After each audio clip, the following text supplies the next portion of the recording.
La época posmoderna es para mí un tiempo extraordinario, interesante, retador.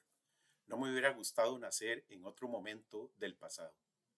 Una gran parte de la humanidad, no toda lamentablemente, se ha liberado del hegemón religioso de otros tiempos, sobre todo las culturas occidentalizadas de influencia eurocéntrica.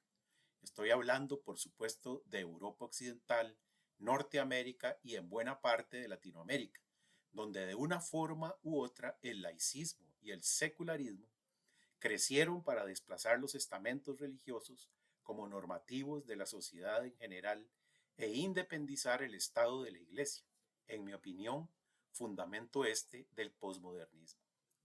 Por el contrario, y por ejemplo, hoy, gran parte del mundo islámico vive otras realidades todavía bajo un hegemón religioso, que impone fuertes restricciones a la vida social, al libre pensamiento y a las expresiones de la cultura, sobre todo en los países del Medio Oriente Islámico, donde los fundamentalismos son impositivos y existen jefes religiosos de absoluta verticalidad, autócratas, que tienen poder sobre las autoridades civiles y deciden y legislan como última instancia sobre todas las cosas, la economía, la salud, la educación, la cultura. Baste un par de ejemplos. Las mujeres en Arabia Saudita hasta hace poco no podían manejar automóvil. En Irán existe la policía religiosa que vigila en las calles que las mujeres vistan de acuerdo con el ornamento establecido por el clero. Estos dos ejemplos son de los más inocuos. Hay otro tipo de injusticias que darían para un documental. No se debe ignorar que dentro de los países islámicos hay diferentes intensidades, como hasta hace poco Turquía, donde se respeta cierto laicismo. El posmodernismo, por esta razón, no es un fenómeno completamente globalizado. Establecido lo anterior, puedo decir que el posmodernismo es un fenómeno occidental que nos ha llevado a la plena libertad de las imposiciones de la religión, a reducir el poder de las élites eclesiásticas en la vida cotidiana. En otras palabras, la Iglesia como estamento ya no tiene el poder de otras épocas, como cuando persiguieron a Galileo, a Copérnico, a Giordano Bruno, a Kepler, a Servet y a Da Vinci, por mencionar casos harto conocidos en el avance de la ciencia y que algunos terminaron en la hoguera. Fue imposible detener la verdad científica cuestionada por el poder eclesiástico, amparados en la teología cristiana que pretendía subordinar otros saberes y los consideraba tributarios de sus interpretaciones. ¿Quién quiere vivir hoy sin los inobjetables beneficios de la medicina moderna, de la ingeniería y la tecnología, en todos sus campos? ¿Quién quiere vivir sin aviones, sin automóviles, sin comunicaciones, sin computadores, sin electricidad, sin redes sociales, sin cursos de prometa? La ciencia avanzó a pesar de la férrea oposición que se le quiso imponer en otras épocas. El espíritu humano fue dotado de perseverancia para el progreso y de una gran capacidad de resiliencia. No solo hablo de la historia de la Iglesia Católica y sus tribunales inquisitoriales, sino también de la República de Ginebra, gobernada por Calvino y su corte de clérigos reformados, que tiene hechos oscurantistas, vergonzosos y violentos, mientras escribían las páginas de las instituciones de la religión cristiana. Y mejor no sigamos con Lutero. En el campo espiritual podríamos decir que el posmodernismo no es ateo, es espiritualista. Entiendo por las lecturas de este curso que posmodernismo es, sobre todo, diversidad de espiritualidades, práctica de las mismas, por la libre. No puede ser de otra forma. Esa disminución del poder oficial del cristianismo redundó en el advenimiento de espiritualidades diversas, unas fabricadas en Occidente gracias a la psicología positivista con su exitosísima literatura empresarial y actividades de autoayuda. Otras vertientes venidas del Oriente, especialmente el hinduismo y el budismo, que sedujeron con su monismo panteísta y sus sesiones de meditación trascendental. Todo esto motivado por la necesidad que el ser humano tiene de buscar sentido a su existencia y de repente lo encuentran en las novedades y no en sus ancestrales iglesias cristianas que parecen destinadas al obsoletismo. Yo personalmente celebro la libertad posmoderna con toda su dinámica y diversidad.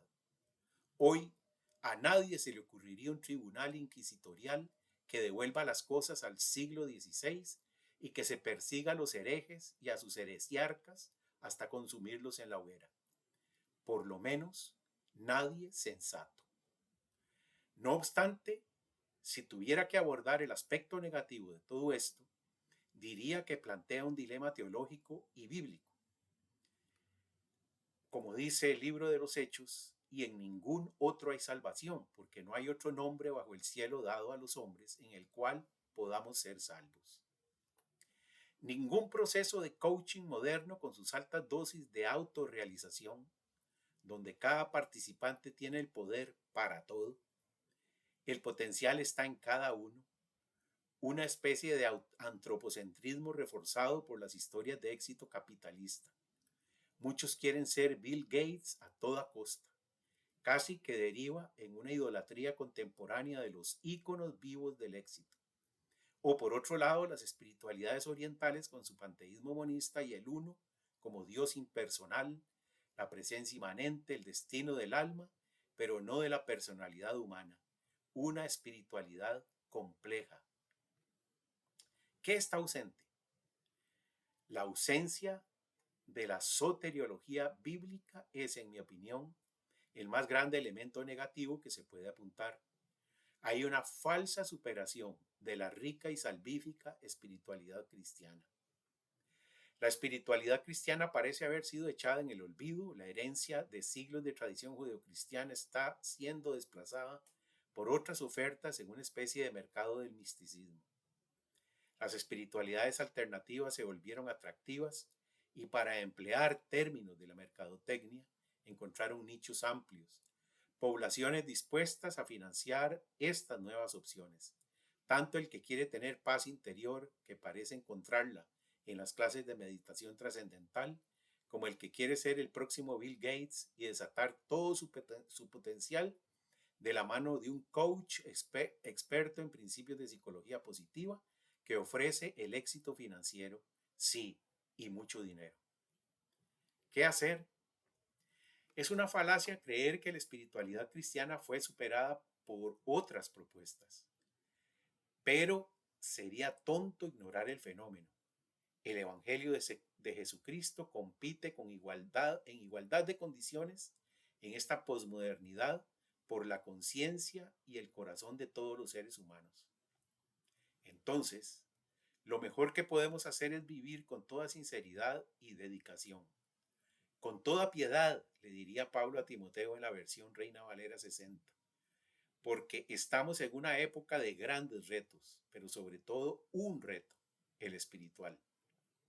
Hay que volver a la experiencia de vida dependiente de la oración que escucha a Dios por medio del Espíritu Santo, la oración que lleva a la obediencia de la fe, al cumplimiento de la misión de Dios, la vacuna contra el antropocentrismo posmoderno.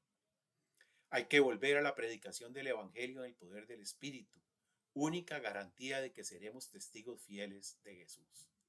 Dependemos de la predicación del Evangelio y sobre todo hoy dependemos de la predicación de las buenas nuevas de Jesucristo. Es una buena noticia.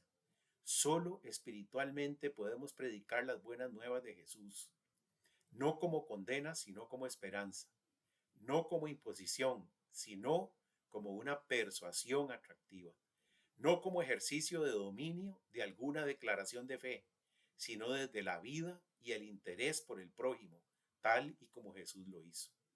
Hoy, igual que los gurús, los coaches de autorrealización, los chamanes, los adivinos, los lamas tibetanos, tenemos el mismo derecho de ir a la plaza de los dioses y predicar a Cristo, crucificado por la salvación de la raza humana, para santificación en el Espíritu, resucitado por la intervención de Dios y que volverá en el poder del Padre para realizar por completo el reino de los cielos en la nueva tierra.